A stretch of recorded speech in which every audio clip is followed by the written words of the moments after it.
இனிய காலை வணக்கம்.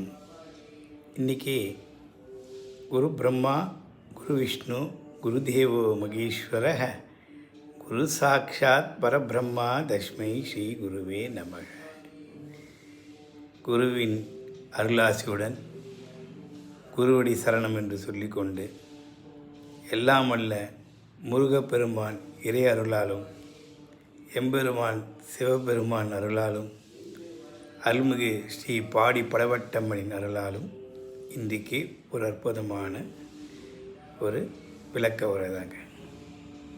திருக்கோயிலில் பாலாலயம் அப்படின்ற ஒரு நிகழ்ச்சி ஏற்படுத்தப்படுகிறது.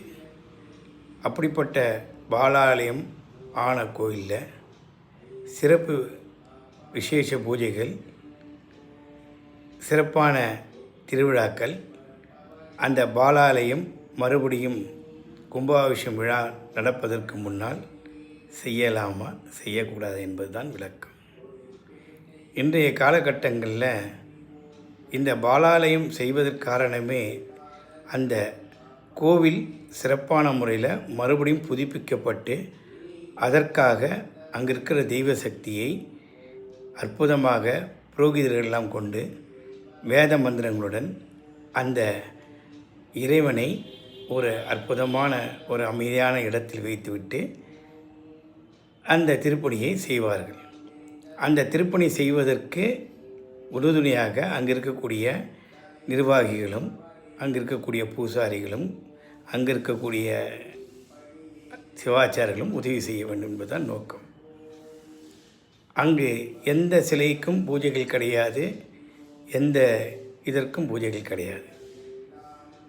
வெறும் வேத மந்திரங்கள் மட்டுமே ஒடித்து கொண்டு அந்த இடத்தில் அந்த ஆக்கர்ஷ சக்தியை வெளியே செல்லாதவாறு பாதுகாக்க வேண்டியது அங்கே இருக்கக்கூடிய இந்த சிவாச்சாரியுடைய கடமையும் அந்த பூசாரியுடைய கடமையும். ஆனால் இன்றைய காலகட்டங்களில் அது மாறுபட்டு அந்த சில தவறுகளை செய்து கொண்டு தான் இருக்கிறார்கள்.